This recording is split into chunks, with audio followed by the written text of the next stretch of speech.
please. Megan. Brian. Present. Brooks. Here. Rob. You got Melissa. Done. Michael. Here. And Barb. Here.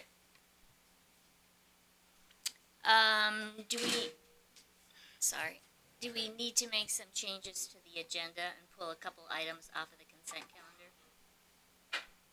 Tammy's response. All three, you're good? Yep. Okay. Yep. Good So- to go? Thank you, Tammy. Staff does have one item to remove. So Okay. it somewhat relates to, or it does, item 17, but we request to remove the rezone for 2217 South Split Rock Boulevard off the agenda. So the city administrator has determined that a subsequent rezone is not necessary for a plan development because the ordinance itself includes a legal description. So that is why, and there are ones that were done that way with the 2 steps, and we're in the process of refunding them the money they paid for the second step. Okay, so we don't have to deal with number 17 at all? Is that what Number you're saying? 7. Oh, number So 7. number 17 is Oh, adding got it. language to clarify the language of the Oh, PD got it, report. got it, got it. Okay, so we can amend the agenda taking off number 7. So if somebody wants to make that motion. Make a motion to approve the agenda with that change. I'd bring second. Okay, we got a motion and a second to approve the agenda with the deletion of number 7, the rezone. All in favor? Opposed? Okay. Consent calendar. I'd bring motion to approve. Bassett, second. Got a motion and a second to approve the consent calendar. Any discussion? All in favor? Opposed? Okay, minutes. Approval of the minutes from pages 19 and 20. I saw a couple of what I thought were typos in there, and now I can't find them. But they didn't really change the meaning of the sentences, so I will move to approve. Toad second. Got a motion and a second to approve the minutes of the July 17th meeting. All in favor? Opposed? Okay. Public comments. Anybody here to discuss anything that is not on the agenda? Okay. Great. Moving on. We're gonna skip number 7. Go to number 8, so we're going right to Board of Adjustment. So we need a motion to, I always forget, Patrick. Do we have to go out? No, I think you would just call the Board of Adjustment to order since you're to reconvene. You're not adjourning, planning and zoning, you're just reconvening as another group. Okay, so we are reconvening as Board of Adjustment. The same people are here that answered the roll call at the beginning of the meeting. So we have a quorum. May I get an approval of the agenda, please? Toad so moved. Bassett, second.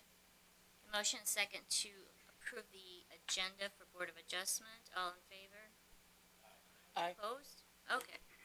Going on to the variance application, 613 North Tamarack, page 27. Come So- on. Context for planning and zoning, this lot is zoned R1. It is a corner lot. Its address frontage is off of Tamarack on the east. Its secondary non-address frontage is Redwood to the north. So the setback for the primary frontage, Tamarack, is 25. On the north, it's 20. Parking spaces are not allowed in front yard setbacks except for driveways. So that's the setback. So conceptually, what we're talking about is the portion between the house and the portion of the yard that is not a setback north of the house. Okay. Conceptually, you could have a parking pad in that location.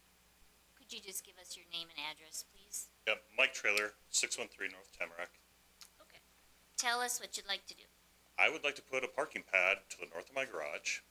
The reason I'm here today is because I found out while trying to get a permit that the first 9 feet of my property in from the sidewalk isn't my property. As you can see there, my property begins 9 feet in, which is not typical. Right, Mr. Clark? Typically, it's 1 foot in. Typical. Yes. Okay. I don't know why, other than potentially because there's power lines there.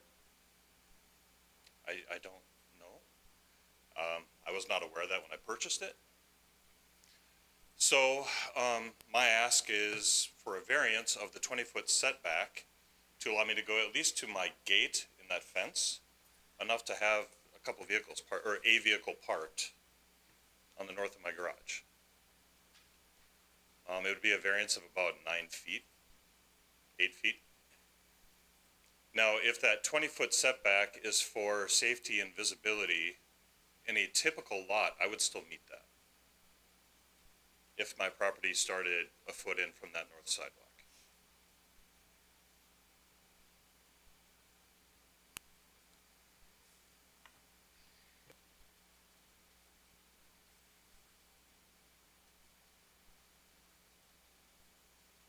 Otherwise, my plan meets all other.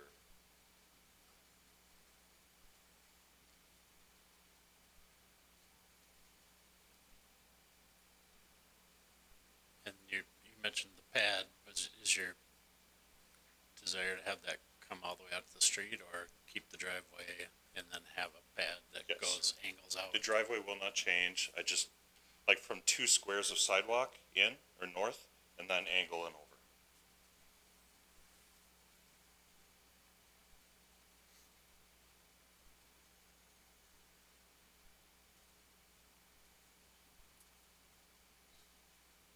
So then who owns that piece of land? The city? It's the city right away. That's a awfully large right of way. Is it because of the power lines, you think, or unsure? It's a large right of way because that's our truck route and it's an arterial road in Brandon. Redwood has its challenges where some of the road isn't even in the right of way. So we've been working through kind of fixing and cleaning a lot of that up. One thing to note is that sidewalk in the future would be a shared use path. So it is wider than normal right now, but eventually if we would ever rebuild Redwood, it would be that 1 foot from the property line and it would be at least 10 feet wide. So, I mean, in the future, it would be planned to widen Redwood, but we don't have any plans as of today to do that. It's still quite a distance, where I plan to put it from where that would be. What's the required setback on the north side then, because it's double frontage? It'd be 20 feet. So there's, he could roughly right now have a 5-foot That's it. wide pad for whatever good that is. Yeah.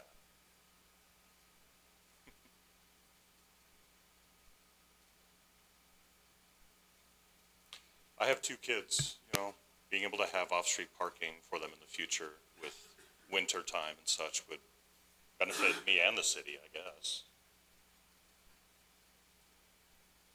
So most developers typically put corner lots in a little bit wider than interior lots, and just doing a quick scaling off the GIS website, your lot is already approximately 15 feet wider than the rest of the interior lots, and that's to accommodate for the additional setback that is required on a corner lot. Okay. So, and I'm referencing property lines, not sidewalk locations, which don't come into play here.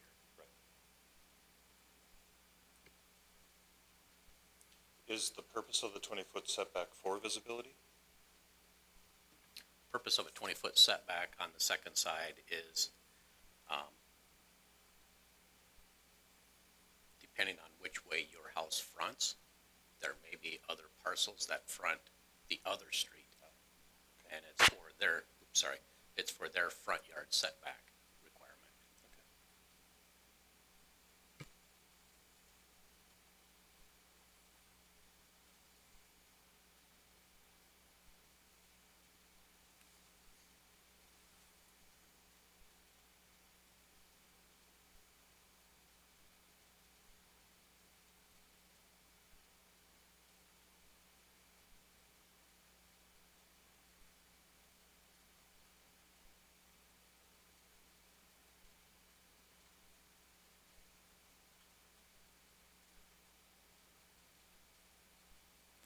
I'll be honest with you, I'm a little bit torn here because I understand where you're coming from.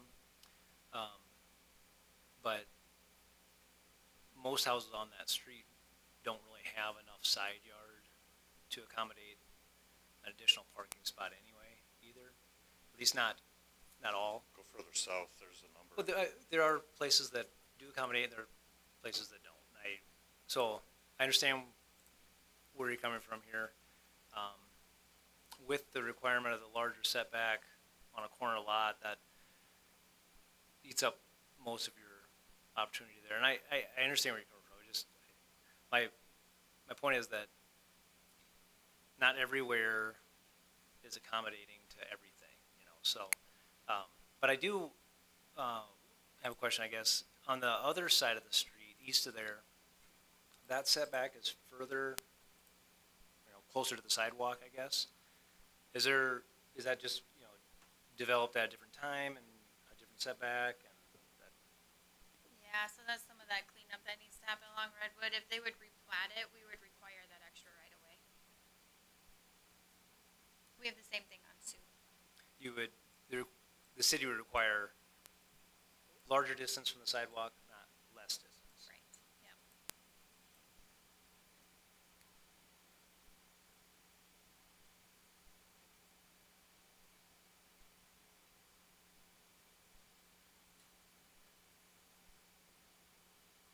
The challenge with these variances is that one of our requirements is that an unnecessary hardship pertaining to the physical condition of the property. And that's where a lot of times we get stuck.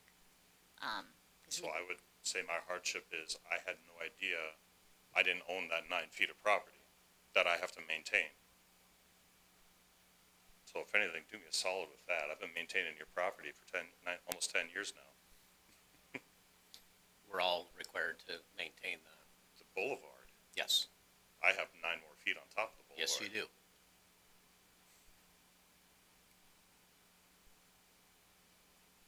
Some people have more, some people have less.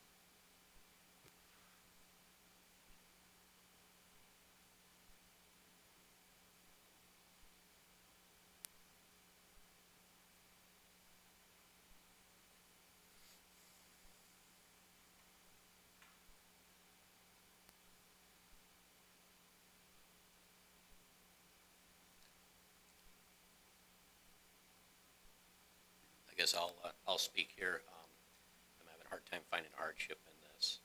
Our ordinance is based on property lines, not sidewalk locations, so. At this point, I can't see a hardship here that is unique to this property. As I mentioned before, this property is already about 15 feet wider than the rest of the properties to accommodate the additional 12 feet of setback that's required on a corner lot. Sorry, 13 feet of additional setback. I'd just say for a hardship, I feel I'm being denied the use of land that is there that I'm having to maintain. I mean, I've already said everything I can say, I guess. In a typical corner lot, that 9 feet would be mine. From the 1 foot in from the sidewalk in a typical corner lot, right? It would be my property. You're staring at me like you don't understand what I'm saying. 9 feet in from that sidewalk is where my property begins. On a typical corner lot, it would begin 1 foot in. Right? I bought the property not knowing that. And if it were not Redwood, whoever owned that property would be able to make use of that. And I cannot because of that setback. It's a, similar setback on Sioux, and if it wasn't Redwood or an Arturo Street, Right. It might be different, but Right. it is Redwood. So, that's kind of the, So you told me the purpose of the 20-foot setback is for if, there were another property there, it would be their front. Well, Well, that's not there in this case, so I would ask why the 20 feet would apply then.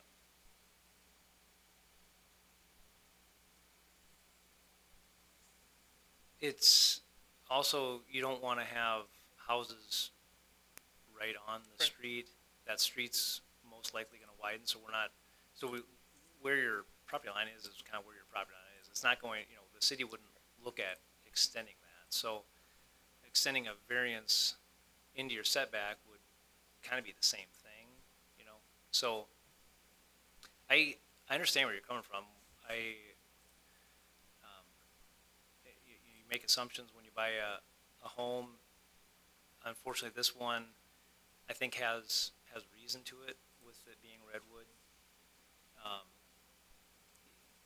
Like I said, looking down Sioux, a lot of those houses are very similar setbacks off the sidewalk. One here is, let's see here, about 10 feet it looks like. With a arterial street, we want to leave room for expansion, and so that's forethought. Wouldn't want to. So if you go east on Redwood, go to like, the strip where, Anytime Fitness is there, their sidewalk is, or not their sidewalk, their parking lot is pretty close to the street. Why does business get to have less of a clearance? Well, our variances do change, and our future plan, I don't know when that was built, but the Brandon plan in 1980 would look different than it does today, and it will look different in 20 years than it does today. But we do want to look forward, and we can't say, well, in the past it worked. Well, that doesn't meet our future. Well, the part where Performance Presses is zoned differently, off-street parking has its own regulations that's different than R1, so it's kind of like doing apples to Well, oranges. I understand that, Yeah. but what's the premise of why I can't have a flat surface in my yard to park a vehicle? Compared to them? Just because I'm a house and not a business? No, there's lots of reasons, but the surface is flat, but what's placed on the surface isn't flat, Yeah. So it does have a reasoning for it. It's not a permanent, nothing that would go on it would be permanently there. I'm not building a structure.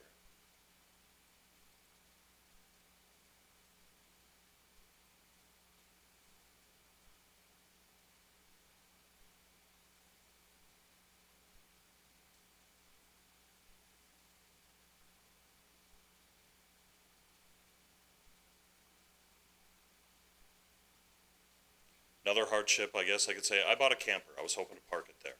If one person parks in front of my house, I can no longer park it there just to load it up to go camping.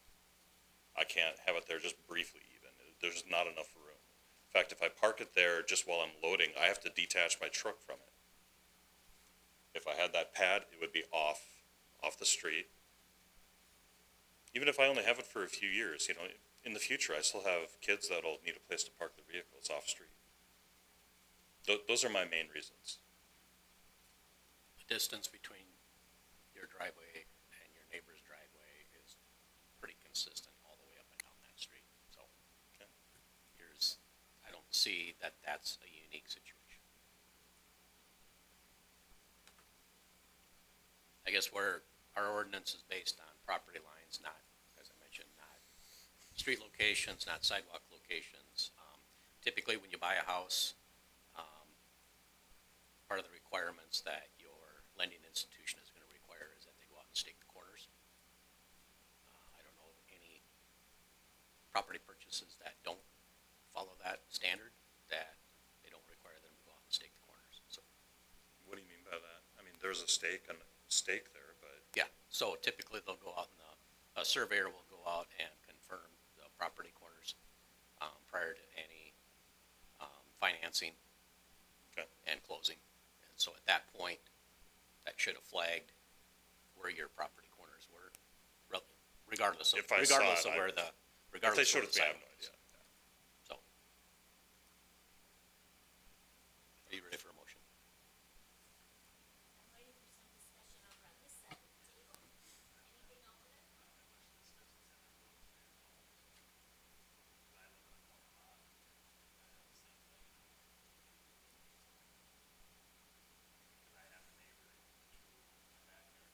Could we get your microphone, Rob? I would have a neighbor, like in your situation, I'd be facing Tamarack, and I would have a neighbor facing Redwood in my backyard.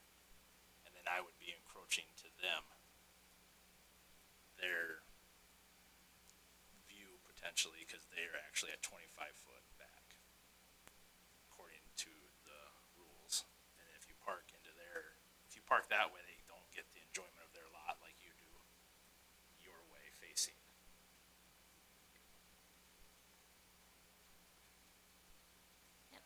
And you don't have a neighbor behind you, but corner lot and residential is a corner lot and residential, because there could have possibly been residential behind you at one time.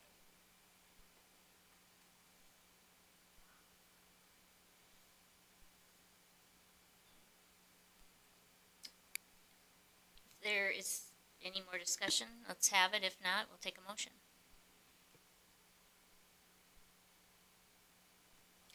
I'll make a motion to deny the application.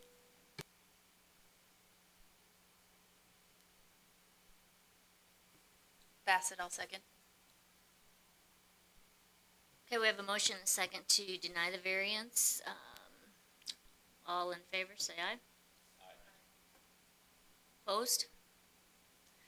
Sorry, we don't always have happy residents. You do have a right to appeal. It's outlined in 15-20-5 of the zoning code. Within 5 working days, if you provide some kind of written statement to myself that you wish to appeal and your reasons, then you can go before the city council and let you know a date, and they basically hear it at the city council level. So.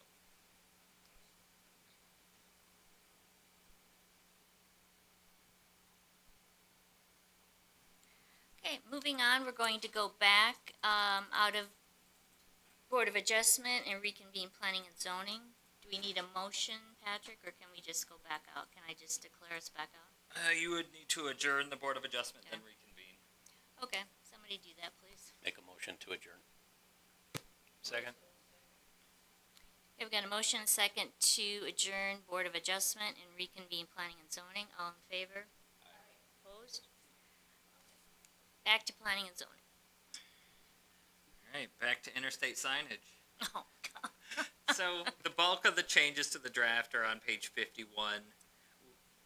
Last time we struck, it sounded like based on the conversation that we would strike out the 71 to 90 and make the second column 51 to 90 with your max sign area being 400, no longer 16. My question then relates to the height-based sign area placement requirements.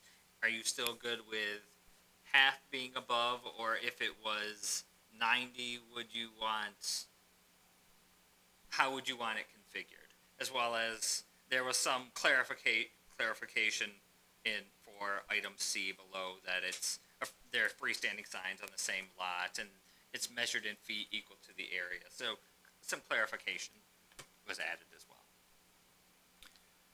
Well, I guess you have 0 to 50. Okay, I guess that makes sense. I was gonna say, we wanna allow you to have the 200 at 30, but the 0 to 50 would still allow the 200 at 30 feet too. So if you want a lower sign, we don't wanna penalize that, so, as I say that, it makes sense. I think that's fine.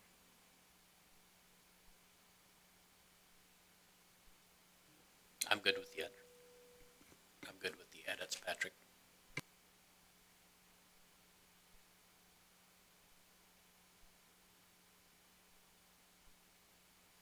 The GB district language generally is still the same. I just didn't get it in there for some reason this time, but that's still pending as well. I know we were trying to keep them together, so I'm just mentally noting for you all, they are still together. So when one goes to public hearing, the other one will follow.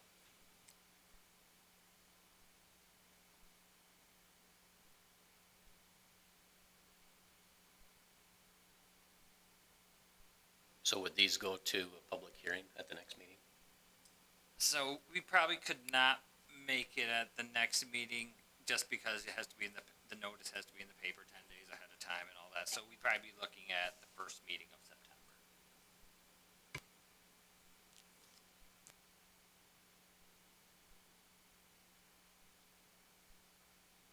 Anybody else have anything you wanna mention, or are we good for him to get that going? Good? Good. Okay, all right, thanks, Patrick. Okay, going on to reasonable accommodations amendment.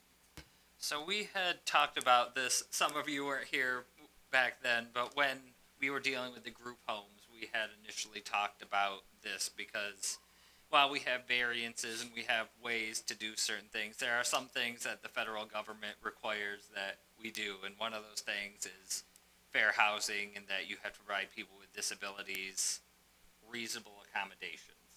So this is language designed to accommodate for that, since the variance standard would be very high, but there are some things we are obligated to do in certain situations. So that's some general language. The big question that's left that follows it up with the language in the zoning code is, who do you want to make those decisions? Do you want staff to make the decisions, or would you all like to be the ones to make the decision? The pro of having staff do it is that we can generally do it pretty quickly rather than it would go to you all at your next meeting. On the other, so that could take a little longer. The cons of having staff do it, of course, is that staff is staff. You are appointed by the city council to make those decisions, and do you feel that you should be the ones to do that? So that's kind of where that breaks down. We're good with either. We just wanted to present that to you. Then the next amendment after those three, basically, so that's that one. Then there are certain things in the non-conforming use chapter where if you merge lots together that you have to replat them.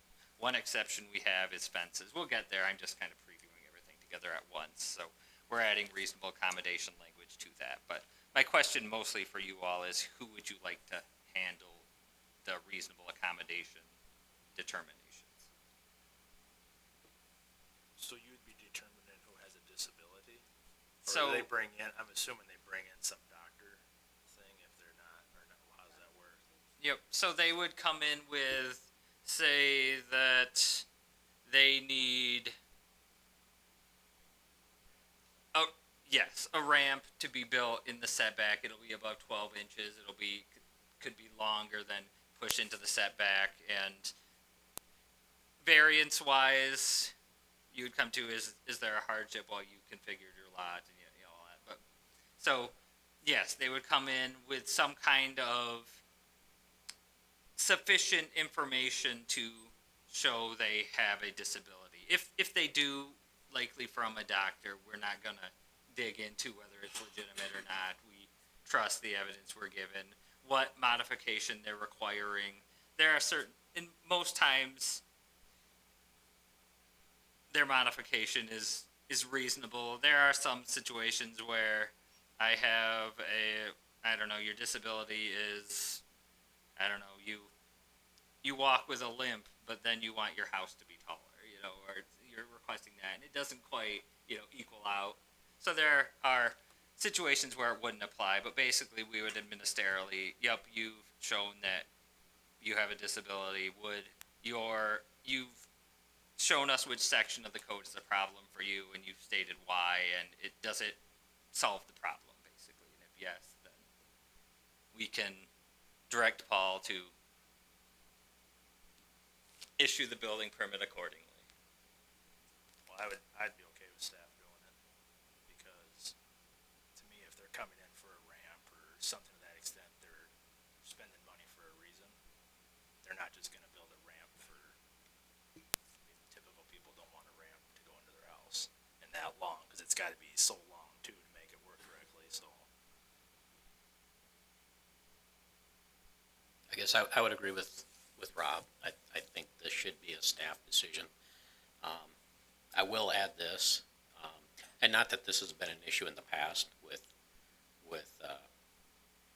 having Patrick or Paul or Tammy or whoever else, interpreting the ordinance. Something like this, as long as they're not taking advantage of the situation, that, hey, I need to build a ramp because I'm confined to a wheelchair, and that means I'm gonna have a deck that goes all the way out to my front property line. As long as the request is reasonable and meets the intent, but they're not taking advantage of their disability or situation to do something above and beyond what is necessary to accommodate their needs. Just a If general, it's- go ahead, listen. If there's a situation that comes up where it's kind of iffy and you can't really tell one way or another, then you would bring it to us. Yep, so the language that would always be a possibility, but I also have I think there's some language in there where if staff makes a determination and the person disagrees, they can appeal. I kind of let it trail off at the end of 496, but would you prefer to have the appeal like you do for any other decisions we make relating to zoning and land use? Would you prefer it go to the city council directly? Do you have a preference? If it would be a question of a variance or something, like I have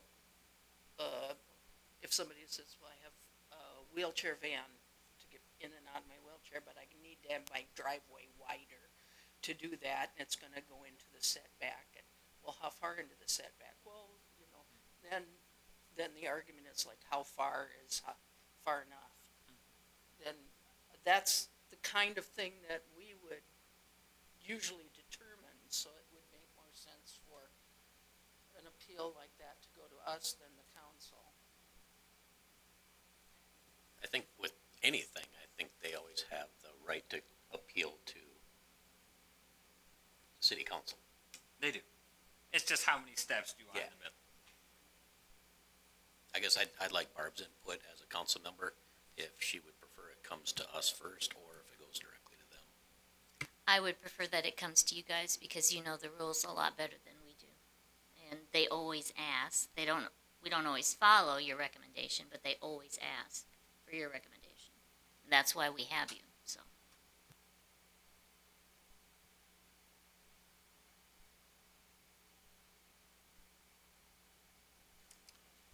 We will modify the language and re-present it on whenever our next meeting is, if the calendar pulls up right, and it doesn't seem to. But, so, whatever our next meeting is this month, 21st, we will come back with some new language. So we are now on 16. 16 on the agenda, item 16 on page 60.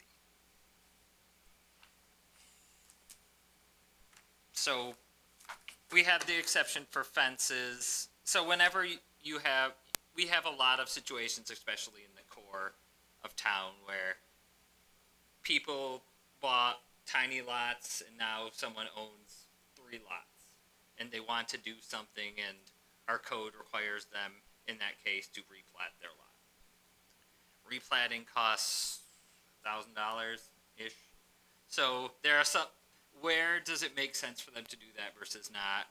The decision was made that fences are an exception to that. If they have to do something to meet fair housing, we probably shouldn't force them to do the extra. Do you have any other exceptions that you think should be in there? And this is not something you have to answer now. We can get back to it. Is it modifications less than a certain dollar amount? Is it, what do you think is fair? Or do you think that in other than those situations, that if you have multiple lots just for record keeping purposes, and if you're gonna opt for setbacks and to keep everything uniform, that you should replat? So we're just looking for feedback. So like, let's say there's 3 lots, would they just have one house on a lot? Correct. I'll try to pull up. Okay. But I mean, when they actually go to sell it, isn't the new buyer gonna want it as one plat? Or doesn't that matter? lots here, this is a lot line still. So this is a parcel that is 2 lots. So you have quite a few in the core that are 2 or 3 or 4 pieces of property.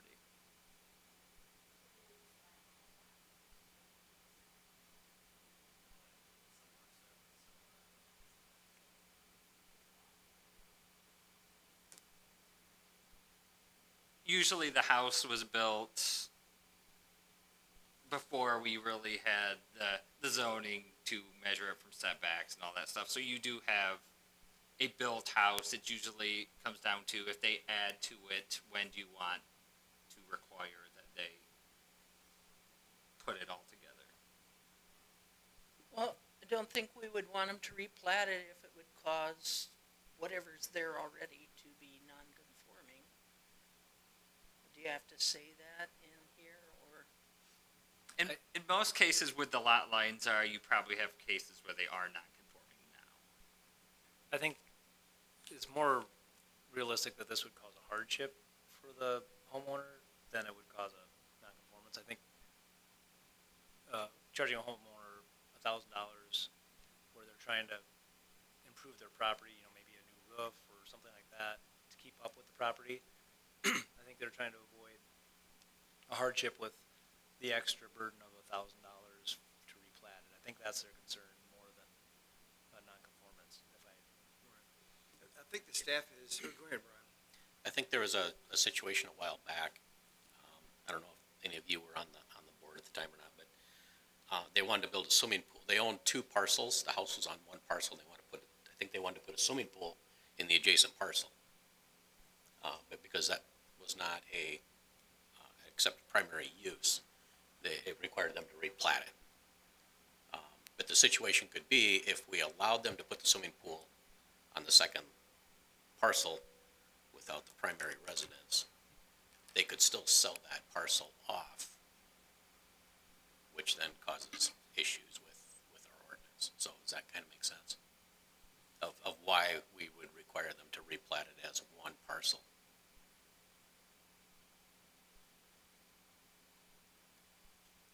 So flipping it around for a minute to look at what's already there with the erection of fences, I mean, just thinking of the logic of that, that makes total sense, that if someone has this situation and all they want to do is put up a fence, I agree, I wouldn't want to cause them to have to replat to do that. So I'm trying to think of anything else that I would feel the same about, but I haven't come up with anything yet, so. Well, with my thinking is if we went with a dollar amount, my concern would be what if they have to put a roof on? Those are expensive, but do we want to incur the added hassle burden of replatting if they're barely able to put the roof on? Or, I guess that's my. Yeah, we don't look at roofing or siding, things. It's really, lawn sheds, additions to houses and things. So there was a job over here on Dogwood about 5 or 6 years ago, which kind of precipitated us to do this because, our staff, we literally could not look at these 2 lots and do the due diligence, just like as Brian mentioned, the other one where the pool was. This one was 2 lots. The house was there. He didn't want to put an attached garage, but because of that blue line, which really was a line, we couldn't do our due diligence to figure out whether they could do the detached garage until they got rid of it. So they were forced to replat into one big lot. So then we could look at it from this and not that, And so I think that precipitated us to have people replat so that we could physically try to work on their project.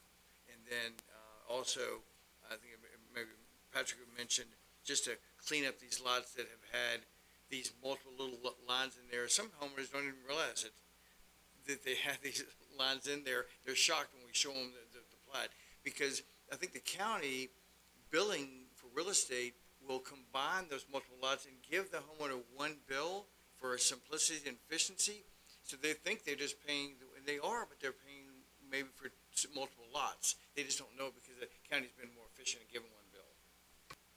I think lending agencies will also have issues when you start to build over the top of property lines. So, because what can happen is an owner can sell one parcel and everybody loses control. The city loses control, the county, the financial institution. And so I agree.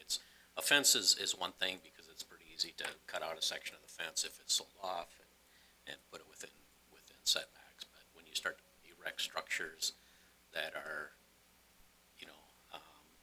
encroaching into setbacks or going across property lines, that gets pretty big. And honestly, $1,000 to replat something is kind of chump change compared to what it costs to really do anything from a construction standpoint anymore. So.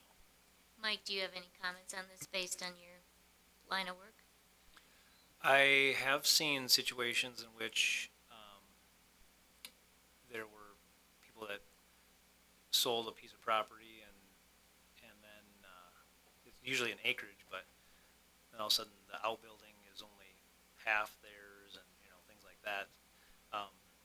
That doesn't happen in town as much, but you want to avoid it. You wouldn't want a situation where you have two lots and you put in a $20,000 shed, and then you sell off a parcel, and then you have a situation. So it would be better to have them in one parcel. I would say, yeah, if it's a minor thing, it's not a big deal, but I would certainly lean towards it being a good idea to put all those parcels in one, because it could be a big issue if you don't. Are those, maybe you guys can't answer that question, like on GIS map, are those blue lines pretty accurate?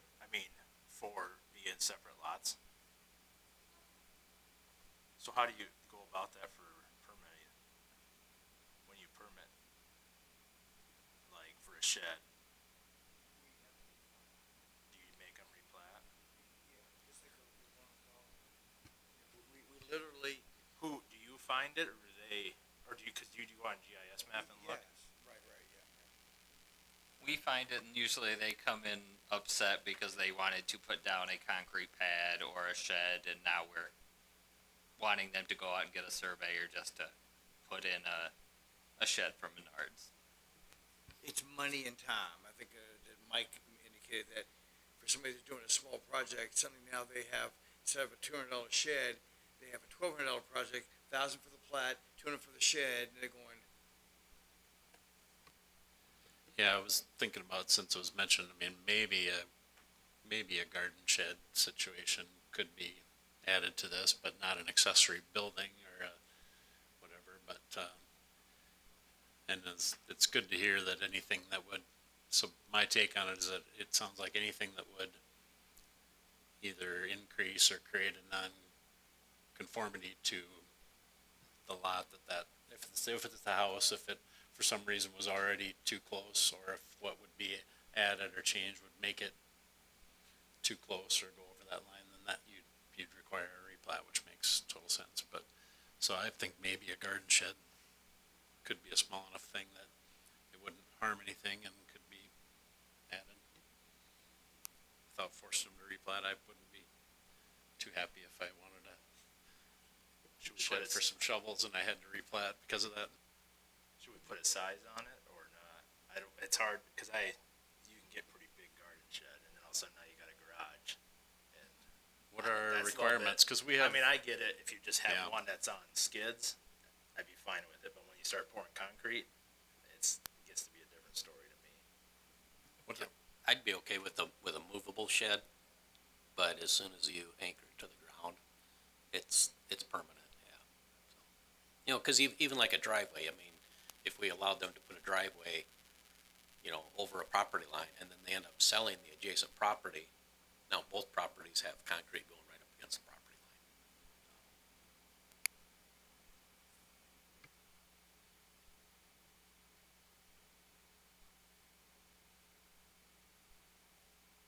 So are we saying then, for exceptions, the fence and a movable shed? Is that what we're saying? Maybe up to like 120 square feet or something like that, because there's some pretty big sheds that are movable. And, you could run into a situation where if the shed's in a backyard somewhere and you can't really get it out of there, and then if they sell off one lot and that shed doesn't fit, I don't know, you could still run into situations, so I would say like 120 square foot or something like that. I would put a limit on it. I guess I'd like input from Paul on that, in terms of the permitting and, Well, the comments I'm making to Patrick was, that's assuming that the lawn shed or where they want to put it is not going to be in violation of that blue line. Now, use that blue line, openly. So it would have to meet the guidelines for setbacks to the house and to the property lines using that blue line. That's right. So this is opening, a can of worms. I mean, yeah, you're right, which blue line does it have to be set back from? right. The front, the side, the left side, the right side? So what would be the easiest for you to manage? Replat it? My guess is the easiest for staff to manage would be if you add any manner of structure, then you have to replat, just because that's a straightforward rule. But So if you could do the project without replatting, maybe move forward with your approval. Does that make sense, Patrick? I mean, we had a situation about a week or two where the project they wanted to do didn't interfere with the blue line,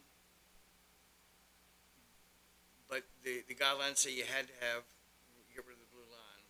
So it kind of put us in a tough area. then it goes back to the principal versus accessory use. You now have an accessory structure that is not a principal structure as the principal structure on a lot. Yeah, so that structure is being built on the adjacent lot then to the primary structure is what you're saying, right? Yeah, and that'd be iffy, yeah. And then you get into issues of the number of accessory structures on a parcel. Or, if it's two parcels, do you get two accessory structures? If it's three, do you get three? Or, is it counted as one? It creates a little bit of confusion.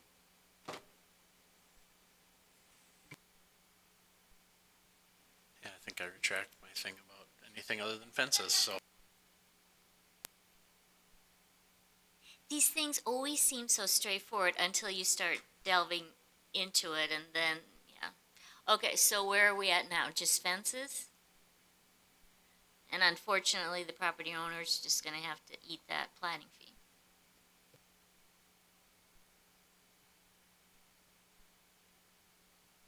I guess, if to me, if a property owner wants the benefits of owning two or three or however many lots for a larger parcel, they really need to combine it as one. So it's, like I said, it's what, $1,000 to replat. Well, I just think too, from an ownership standpoint, so let's say you have 3 lots and the owner sells 2 to one person and then 1 to another person, and then you can just see all the ramifications of that just to make life, it forces them to sell it to one owner if it's one plat, right?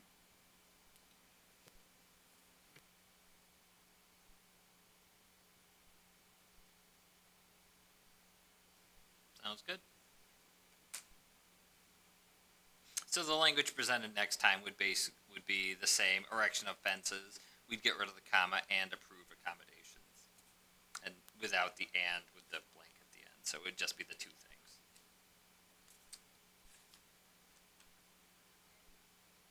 Okay, now we're going to PD 61.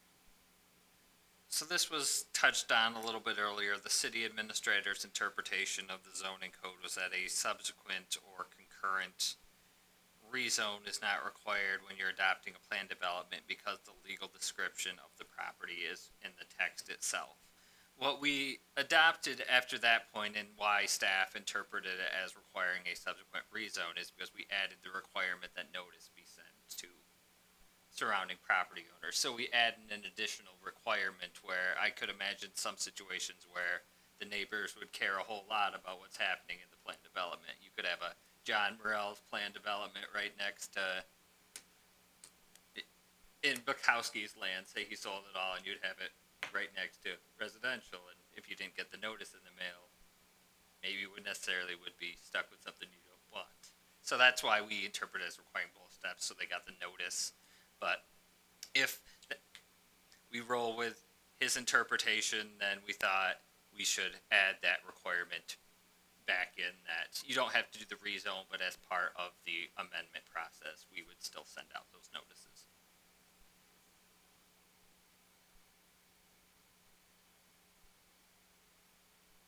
Although by state law, we're not required to do that. Correct, because it's a text amendment. Yep, you do not. Yep, any notices we send out to neighbors beyond the newspaper and the sign posted and those standard, and posting at City Hall Yeah. and on the property. But if it's an amendment, it's not on the property. But yep, so we are not required to, but we are doing extra. I appreciate that, yeah. Does anybody have any changes on that one? Okay. Storage units in GB, page 62 of the memorandum. Yep, so this was brought up by Mr. Oakland at our last meeting, and it was kind of left open. At one point, we did allow storage units and warehouses and all that in general business.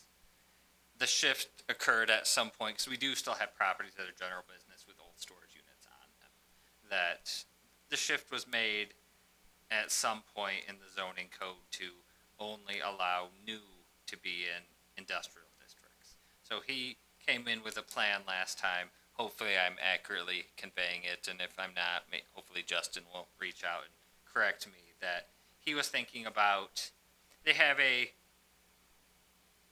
interesting parcel off of Sioux that is very deep. He thought about putting his shop with storage units behind it as a possibility, and if the shop was general business, then the storage units couldn't be there.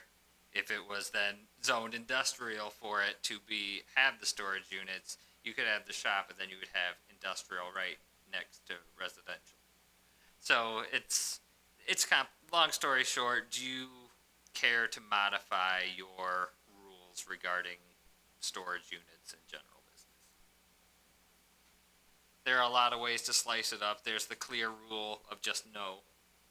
If you want storage units, then go to industrial. You could, if it's behind a principal structure, you could maybe by conditional use. Conditional use, you can get creative if you just want the hard line rule, though. That at one point that was the policy decision made. We're just confirming that you either want it the same or if you wish to modify it. So like those ones by the post office, is that all GB over there? You know where the bank is and, I think so. I think those are quite old, aren't they? yeah, So today they would not be allowed to. they would not built be, there. okay.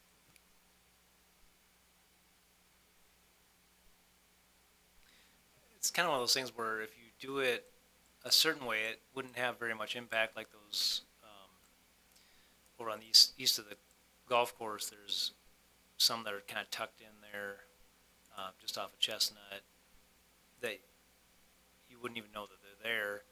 But then there's certainly some storage units that are a little bit more in your face, and I can understand why that would be, if you had residential and you built those up behind you, that might kind of, but I don't know how you write that so that one is okay and one isn't. I don't know if you have it so that the doors aren't facing residential, or I don't know. Any ideas? But I can understand why it could work, but I can understand concerns against it. So, interestingly enough, the Development Foundation, when they've been selling their land, they have not been in favor of putting storage units on their land because that land is supposed to create jobs and, bring people to town and taxes and, yeah. And so they have not In fact, I think they turned down somebody that wanted to buy it for that. Yeah, yeah, which is kind of interesting. That's what I was gonna say, with general business, I don't wanna give up any more general business to things that don't create taxes for the city. I mean, I'm not against churches, but there's a lot of stuff taking up a lot of our prime real estate that don't make anything happen for our. I guess I got a few comments. Number one, I know where you're coming from, Michael, about, some of them would maybe be acceptable, but some of them wouldn't. I don't think we have any other design standards, as I call them, in our ordinance, and so I don't know if we want to go there. Number two, not necessarily related to storage units in general business, but I'm not sure if I'm in favor of zoning this particular parcel general business. Where it's at, it was originally supposed to be a right of way. It's now, now he's struggling with, what do I do with it? I don't know if that's the appropriate location for a general business. That appears to be spot zoning, kind of as an afterthought. As far as my opinion on should storage units be in general business, I don't think so.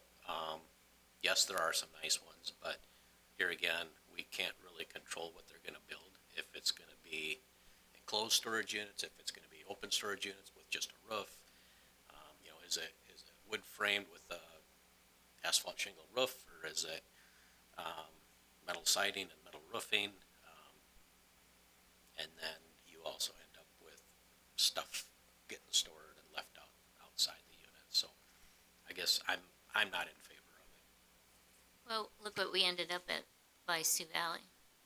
That whole, I don't think that that's attractive at all. That whole open thing. Just for the record, that is out in Minnehaha County. We didn't do that? There's a donut hole, and that's in it. Oh, out there. that's not us? Okay.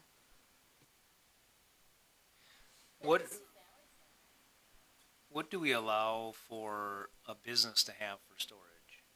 Is there, do they? So the business can certainly store in the business. They could conceptually have a fenced-in storage area. The problem is the difference between storage units and a business storage is storage units are rented out, where a business would typically store its own stuff at its own property. Because I think, he wanted to have an office with some storage, and then I think he wanted additional storage, obviously, but he might be able to still, if he could keep the commercial aspect of it where he could build up additional office space that could be rented out or something like that, but just have the storage for himself, he might be able to do enough for him, I guess, but.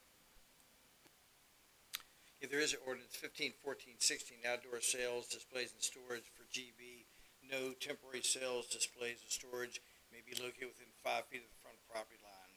So a little bit of regulation, but So those little buildings by Casey's, I mean, sometimes they have a truck sitting out there or something, but nothing much. They must store everything inside, like that small engine doctor guy and. So that's actually where Justin's office is. So they do have a garage and they do store a truck in there. Inside the building. There's also usually one of his business trucks in the front in the parking lot. I just imagine. I'm guessing he wants more indoor storage for vehicles just because winter it's probably a pain. But I think the concept also included I would store my stuff, and then as an extra income stream there would be storage units for others further back in.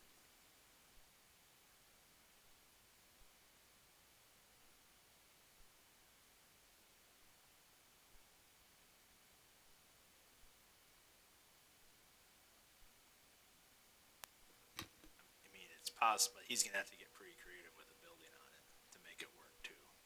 I mean, if it would go there.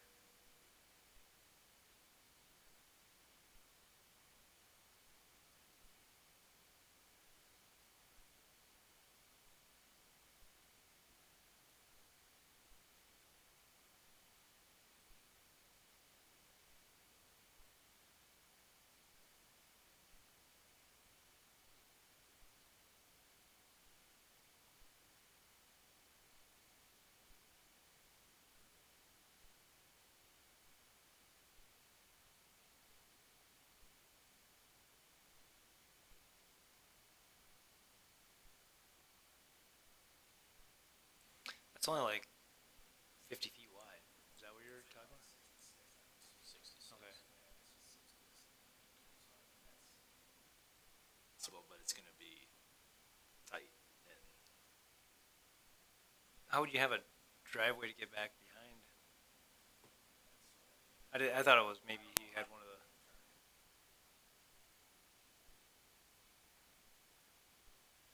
Could be the,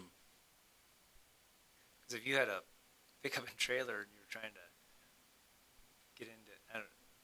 Okay, I didn't know that was the place. I thought he was. I don't know if he,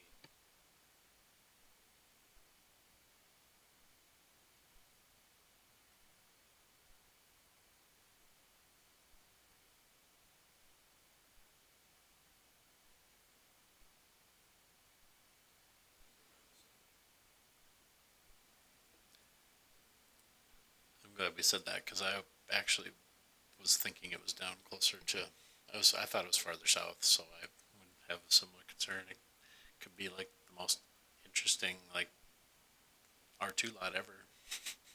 600 feet deep.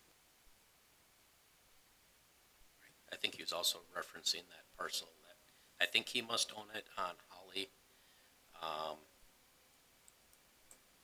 Over there by west of Casey's, behind kind of west and southwest of the substation. Is that his parcel as well? I think he mentioned that at the last meeting too. So Justin rents one of the units at 209 West Holly. I think this one right here. So, but there are storage units that were constructed in the back. I think you get back to them either through or maybe around. Is that his parcel right there that you just clicked on? everything is. I think so.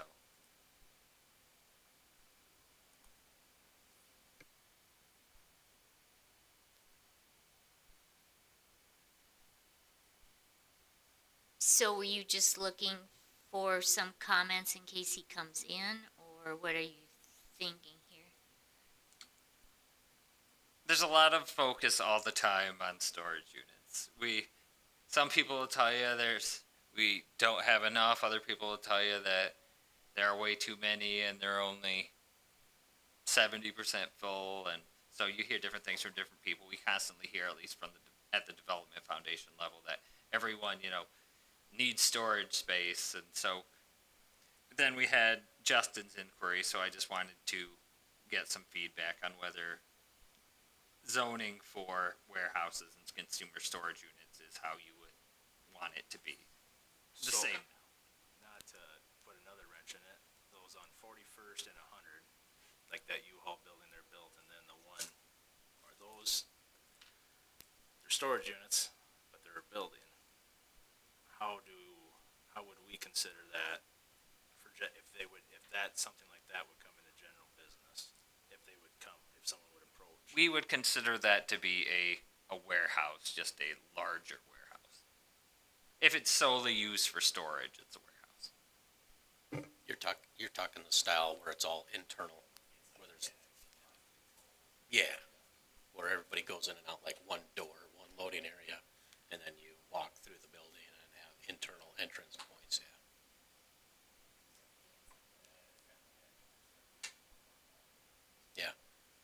Yeah. And you go out on Highway 100 and those are the first things going in. They're going in even before the residences are going in. We should all downsize. My storage unit's full. Too much stuff.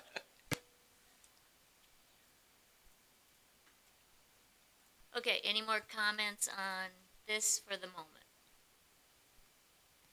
I guess that does bring up a point though, Rob. I didn't think of it that way, are some of those buildings really any more obtrusive than a business? I don't know, yeah, if Elman Rental wants to open up a business where you're leasing trucks and vehicles and then those internal storage units like they have on, what, 11th Street. Is that a business? Is that storage? How would we interpret that? Right now, we would probably see it as multiple principal uses, one being the vehicle rental. Warehousing would be a separate principal use, which would create a problem for them, because you could conceptually have it on GB as the rental business, but the storage business not so much together, because they would be separate principal uses. You could have the one without the other. So maybe we do need to start thinking about, I'll call it an internal focus storage. You know, where you don't have, everybody's got their own external door. You know, maybe a storage unit like that is acceptable within a GB area. I don't know. Don't know what the future holds, but if more apartments keep getting built, people need more storage usually with that, especially when they don't build garages with them.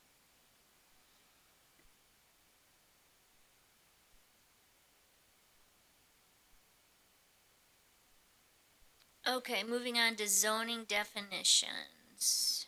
So I just wanted to put this on the agenda. We had talked about taking a holistic look through the zoning code. Then, of course, we have meetings that last 3 hours, and I can't imagine you want to be here much longer. So I just wanted to put it back on your radar that if you really wanted some homework or to start that process, the place to start is probably do the definitions.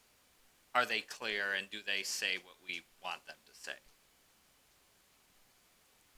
Some to look at will be how we define yards. Do we define yard as everything in front of a front yard, as everything in front of the building? Is it so it would follow the way the building moves, or do you consider it to the closest point of the building, then everything beyond it is something else? How can we better make sure our definitions are clear? If you have plenty of free time and you want to go through and fill in some loopholes for us, that'd be great.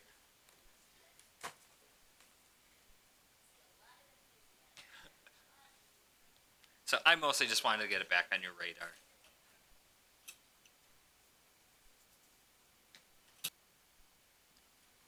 Looks like Paul's staying busy.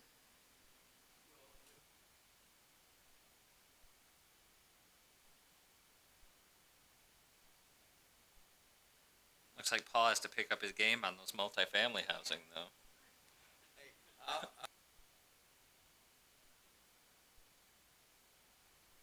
When they come to the door, I'll let them know. We got Jersey Mike's coming.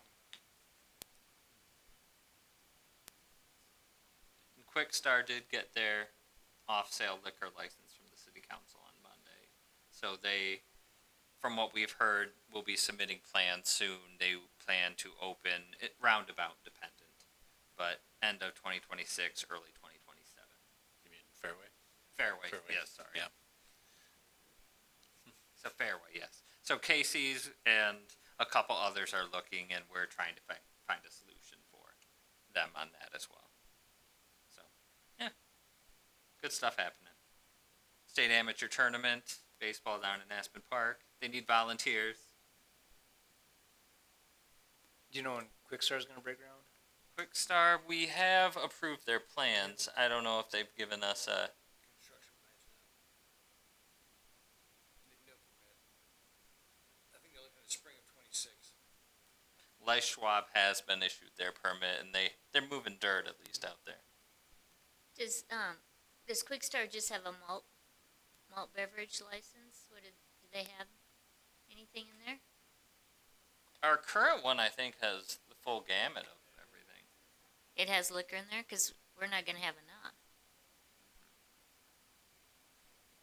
Conceptually, right now, we have 2 potentially interested applicants at some point and 1 license, and there's not much we can do about that because we're capped by population.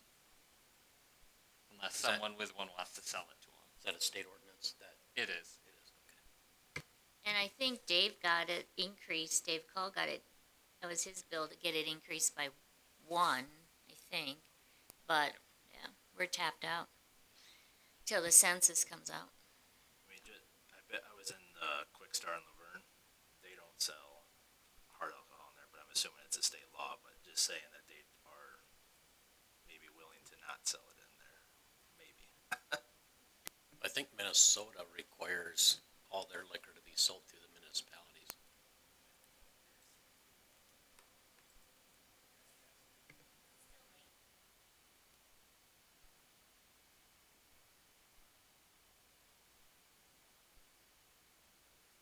I thought that had gone away after my college days. I guess not. Okay, that's a long time ago. Okay, anything else for the good of the cause? Okay, if not, we'll take a motion to adjourn, reasonable time. I'd bring so move. Toad second. All in favor? Opposed? All right, we are done. I want to thank you all for your attendance. I mean, this board, you guys are always here, and I really appreciate that, and I know the council does too. So, thank you for your continued support. We are officially adjourned at 7:42.